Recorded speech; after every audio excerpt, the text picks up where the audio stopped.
എൻ്റെന്ന് വെച്ചാൽ ഞാൻ ഡെലിവറി റൂമിൽ കയറിയത് മുതലേ ഒരു ശത്രുക്കളോട് പെരുമാറുന്ന രീതിയിലാണ്. കാരണം ഞാൻ എൻ്റെ ബോധം പോകുന്നവരെ ഞാൻ അവരൊക്കെ ഒരൊറ്റ ഡോക്ടറെ ഞാൻ കണ്ടിട്ടുള്ളൂ ഡയറക്റ്റായിട്ട്.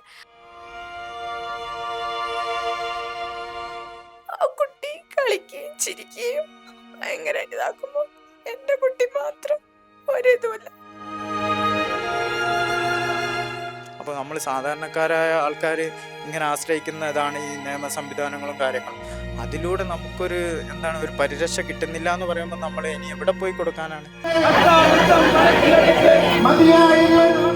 ഇങ്ങനെ കരയും എന്നോട് പറയാം, എന്താ ഗർഭിണിയായ പ്രസവിക്കാന്ന് അറിയില്ല, പിന്നെ ഞാൻ എന്ത് കണ്ടിട്ട് പരിപാടിക്കുന്ന, പിന്നെ ഞാൻ എന്ത് കണ്ടിട്ട് എങ്ങോട്ട് വന്നോന്നൊക്കെ പറഞ്ഞ് എന്നെ അങ്ങനെ ഭയങ്കരമായിട്ട് ചീത്ത പറഞ്ഞു. അവരൊക്കെ ചോദിക്കുന്നതിന് കുട്ടീൻ്റെ കാര്യം ചോദിച്ചാൽ ഞാൻ എന്താ പറയണ്ടേ? കുട്ടീൻ്റെ കാര്യം അതുപോലും എനിക്കില്ല. സന്തോഷത്തോടെ പറയുന്ന ഒരു കാര്യം എനിക്കില്ല.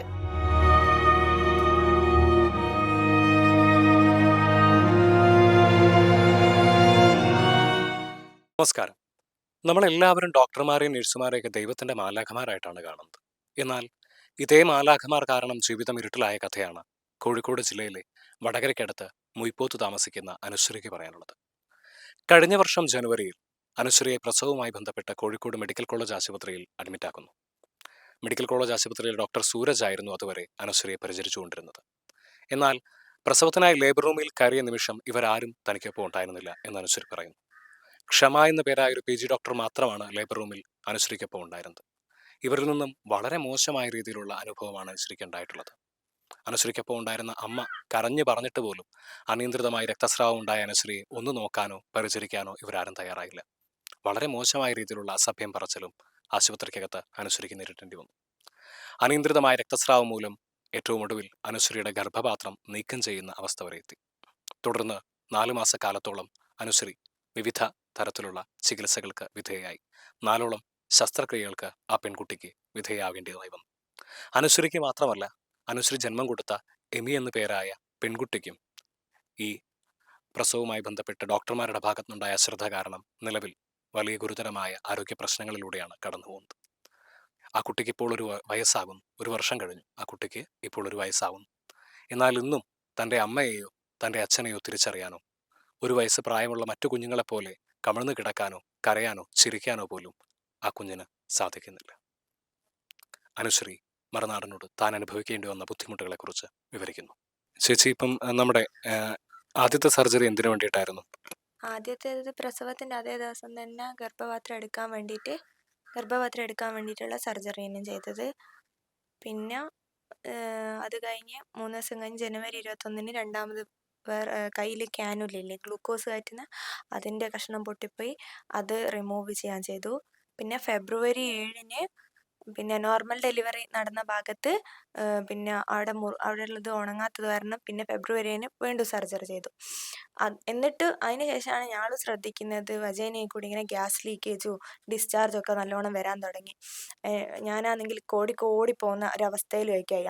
ഓരോ ദിവസം കഴിയുന്തോറും സിറ്റുവേഷൻ ഇങ്ങനെ വഷള വേദനയും, തീരെ ഇരിക്കാൻ പറ്റൂല. ഒരാൾ എടുത്ത് പൊന്തിക്കണം എന്നെ ബെഡിൽ നിന്ന്. എനിക്ക് ഒറ്റയ്ക്ക് എണീക്കാനൊന്നും പറ്റില്ല, അത്രയും കണ്ടീഷനായി. അപ്പോൾ അവിടുത്തെ ഗൈനക്കിലെ ഡിപ്പാർട്ട്മെൻറ്റ് എന്നെ എന്ത് ചെയ്തു, എന്നെ പ്ലാസ്റ്റിക് സർജറിയിലേക്ക്, മെഡിക്കൽ കോളേജിലെ പ്ലാസ്റ്റിക് സർജറിയിലേക്ക് മാറ്റിയിട്ട് അവിടെ നിന്നൊരു സർജറി മാർച്ച് 11-ന് ചെയ്തു. അപ്പോൾ ഹസ്ബൻഡ് ചോദിച്ചിട്ടുണ്ട് വേറെ എന്തെങ്കിലും പ്രശ്നങ്ങളുണ്ടെന്നു പറഞ്ഞു. ഇല്ല, അവിടെ ക്ലീൻ ചെയ്തിട്ട് സ്റ്റിച്ച് ഇടുക ചെയ്തതെന്ന് പറഞ്ഞു. എന്നിട്ടും എനിക്കിത് റെഡിയാവാണ്ടായി. അങ്ങനെ എന്നെ ഡിസ്ചാർജൊക്കെ ചെയ്തു. മാർച്ച് 18-ന് ജനുവരി 13-ന് അഡ്മിറ്റായ എന്നെ മാർച്ച് 18-നായിരുന്നു പിന്നെ ഡിസ്ചാർജ് ചെയ്യുന്നത്. അത് കഴിഞ്ഞിട്ട് കുഞ്ഞിൻ്റെ ട്രീറ്റ്മെൻറ്റ്, കുഞ്ഞിന് വന്നപ്പോൾ വായിലൂടെ അതിൻ്റെ ട്യൂബ് ഇട്ടത്. ആ ട്യൂബ് ഇട്ടതുകൊണ്ട് ഞാൻ 2 ആഴ്ച മെഡിക്കൽ കോളേജിൻ്റെ അടുത്ത് നിൽക്കാന്നുള്ളൊരു തീരുമാനത്തിലായിരുന്നു നിന്നത്. അങ്ങനെ ഏപ്രിൽ 1-ന് കുഞ്ഞ് ഡിസ്ചാർജായി ഞങ്ങൾ വാടക വീട്ടിൽ പോയി. ഏപ്രിൽ 2-ന് എനിക്ക് ഭയങ്കര വേദന, നിൽക്കാനും ഇരിക്കാനും പറ്റാണ്ട് ഞാൻ ഇങ്ങനെ കോടിപ്പോയി തുടങ്ങി. അങ്ങനെ ഏപ്രിൽ 2-ന് ഭയങ്കര വേദന, അങ്ങനെ പിന്നെ കോടിപ്പോകാൻ തുടങ്ങി. അപ്പം എന്നെ പെട്ടെന്ന് അവിടെ സൂപ്പർ സ്പെഷ്യാലിറ്റിയിൽ കാണിക്കുക ചെയ്തത്. ഞാൻ മൂത്രമൊഴിക്കുമ്പോൾ വേദന വന്ന് കോടിപ്പോകുന്ന അവസ്ഥയുണ്ട്, അവിടെ പോയി കാണിച്ച്. അങ്ങനെ അവിടുന്ന് ഡോക്ടേഴ്സൊക്കെ പരിശോധിക്കുകയും പിന്നെ സ്കാനിങ്ങും ബ്ലഡ് ടെസ്റ്റ് അതൊക്കെ എടുത്തിട്ട് പറഞ്ഞ് പിന്നെ അവിടെ പെട്ടെന്ന് സർജറി ചെയ്യണം എന്നൊക്കെ പറഞ്ഞു. അപ്പോൾ എൻ്റെ ഹസ്ബൻഡ് ഡോക്ടർമാരോട് കാര്യങ്ങളെല്ലാം പറഞ്ഞു, ഇങ്ങനെ സിറ്റുവേഷനിൽ കൂടെ വന്നതാണ്. അന്നപ്പം പറഞ്ഞ് എന്നാൽ നമുക്ക് സർജറി ഡിപ്പാർട്ട്മെൻറ്റിൽ അഡ്മിറ്റ് ചെയ്യാം, എന്നിട്ട് സീനിയർ ഡോക്ടേഴ്സിനോട് സംസാരിച്ചിട്ട് നമുക്ക് വേണ്ട പോലെ ചെയ്യാമെന്ന് പറഞ്ഞു. അങ്ങനെ എന്നെ സർജറി ഡിപ്പാർട്ട്മെൻറ്റിൽ അഡ്മിറ്റ് ചെയ്ത് അവിടുന്ന് സീനിയർ ഡോക്ടേഴ്സിനെയും സൂപ്രണ്ടിനെയും കണ്ടപ്പോൾ ഹസ്ബൻഡിൻ്റെ കൂടി പറഞ്ഞ് അത് വജൈനയും മലദ്വാരവും തമ്മിൽ കണക്ഷൻ വന്നു പോയിട്ടുണ്ട്, ഇനി കൊളസ്ട്രോമി സർജറി മാത്രമേ സൊല്യൂഷൻ ഉള്ളൂ എന്ന് പറഞ്ഞു. അപ്പോൾ എല്ലാവർക്കും ആകെ ടെൻഷനായി. പിന്നെ അത് കഴിഞ്ഞ് അത് പിന്നെയും റെഡിയാണ്, പിന്നെയും വേറൊരു സർജറി ചെയ്യണ്ടേ. അതുകൊണ്ട് അവരെന്ത് ചെയ്തു, പിന്നെ പുറത്ത് ഞങ്ങളൊന്ന് കാണിച്ച്. അന്നപ്പോൾ അവർ പറഞ്ഞ് പ്ലാസ്റ്റിക് സർജറി ചെയ്താൽ അത് റെഡിയാവും എന്ന് പറഞ്ഞു.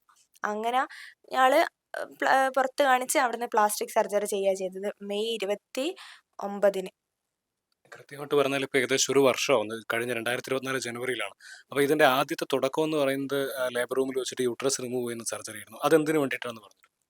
അത് ഞാൻ അറിയണ്ടായിരുന്നില്ല ഇങ്ങനെ ഒരു സർജറി നടന്നു എന്ന് ഞാൻ അറിഞ്ഞിട്ടില്ല.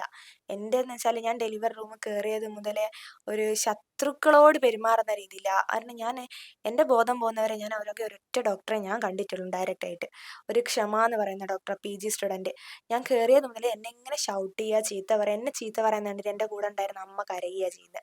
പിന്നെ നമുക്ക് പ്രസവ വേദന എന്ന് പറഞ്ഞാൽ നമുക്ക് സഹിക്കാൻ പറ്റില്ല, ഭയങ്കര പെയിൻഫുൾ ആയിരിക്കും അത്.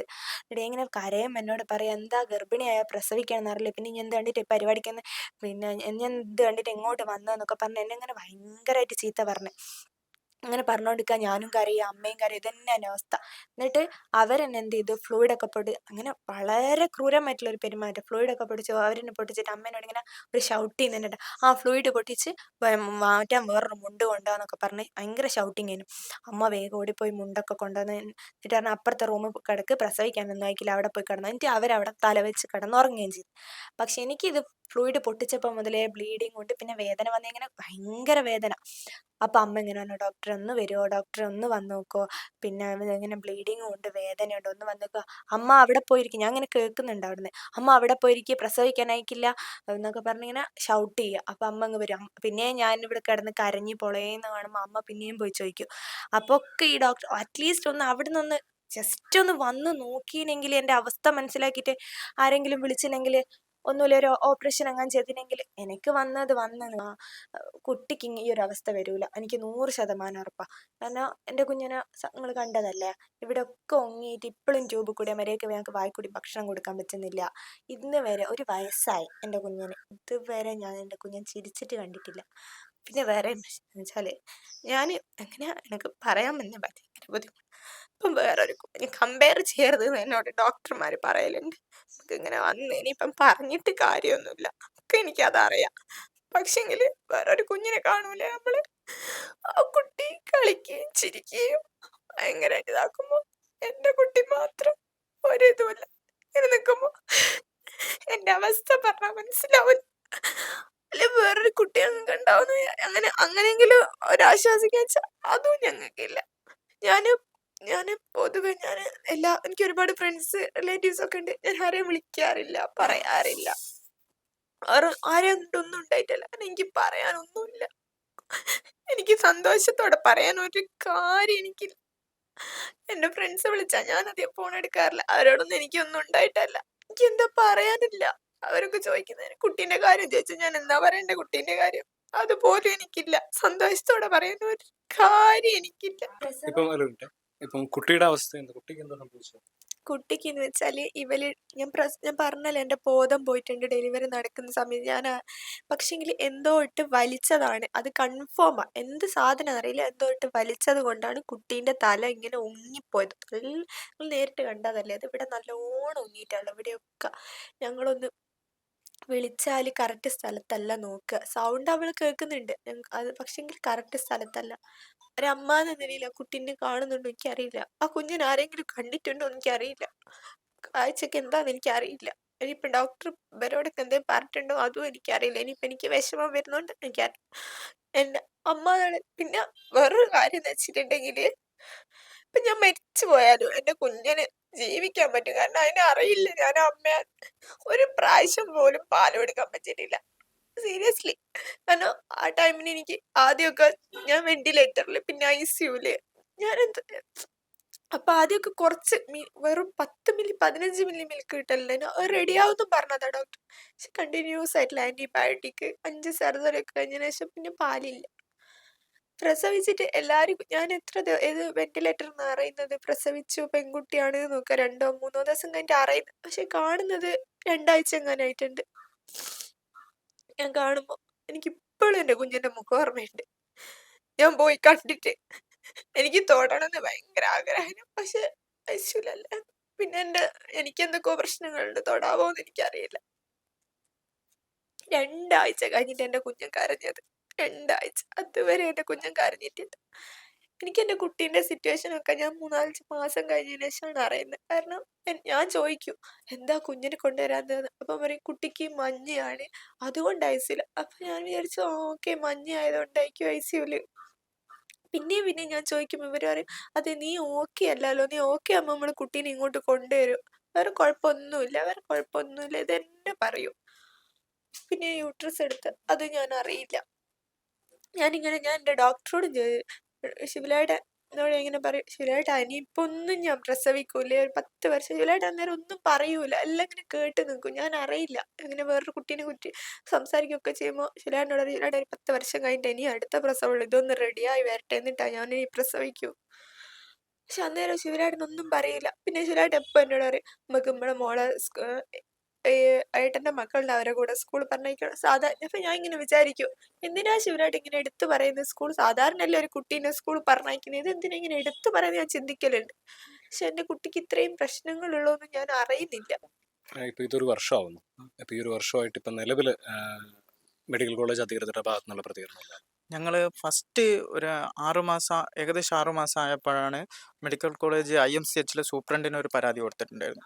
ആ പരാതി കൊടുത്ത് അതിന് ഒരു 10 ദിവസമോ 15 ദിവസമോ കഴിഞ്ഞ് അവരെന്ത് ചെയ്തു, ഞങ്ങളെ ഭാഗമൊന്നും കേൾക്കാതെ തന്നെ അവരൊരു റിപ്പോർട്ട് ഉണ്ടാക്കി. എന്താണ് സംഭവിച്ചതെന്ന് അത് അവർ ആ റിപ്പോർട്ടിൽ തന്നെ, ആ റിപ്പോർട്ട് എന്ന് പറയുന്നത് തന്നെ കുറേ മെഡിക്കൽ വേർഡുകളും മെഡിക്കൽ ആയിട്ട് ബന്ധപ്പെട്ട റിലേറ്റഡ് എന്താണ് ടേംസ് ആൻഡ് അങ്ങനെയുള്ള കുറച്ച് കാര്യങ്ങൾ എന്താണെന്ന് നമുക്ക് പോലും വായിച്ചാൽ മനസ്സിലാവും. നമ്മൾ സാധാരണ ഒരു മലയാളിയാണ്. അപ്പോൾ അറ്റ്ലീസ്റ്റ് നമുക്ക് മലയാളത്തെങ്കിലും തന്നാലല്ലേ മനസ്സിലാവുള്ളൂ. അറ്റ്ലീസ്റ്റ് ഒരു ചെറിയൊരു മെഡിക്കൽ വിദ്യാർത്ഥിയായ പോലും പഠിക്കുന്ന ആൾക്കാർക്ക് പോലും അത് മനസ്സിലാവില്ല. കാരണം അവർ അങ്ങനത്തെ മെഡിക്കൽ വേർഡുകളുണ്ട്, അതിന് ചിലപ്പോൾ പല അർത്ഥങ്ങളുണ്ടാവും. അങ്ങനെ അത് കിട്ടിയതിന് ശേഷം എന്ത് ചെയ്തു, ഞങ്ങൾ അടുത്ത നടപടി എന്നുള്ള നിലയ്ക്ക് കമ്മീഷണർക്ക് പരാതി കൊടുത്തിട്ടുണ്ടായിരുന്നു.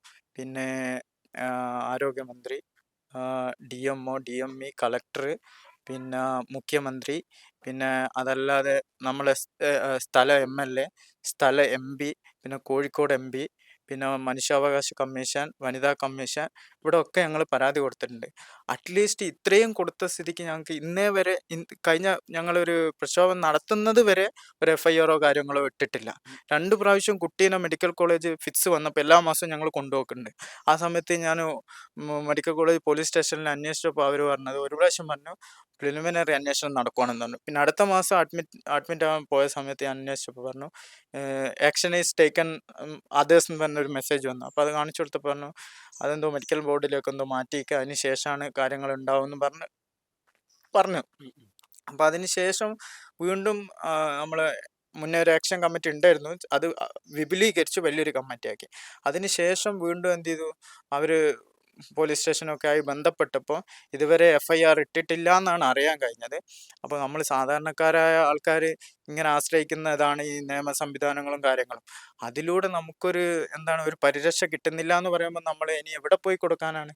ഇത്രയും കൊടുക്കേണ്ട സ്ഥലങ്ങളിലൊക്കെ ഞങ്ങൾ കൊടുത്തു.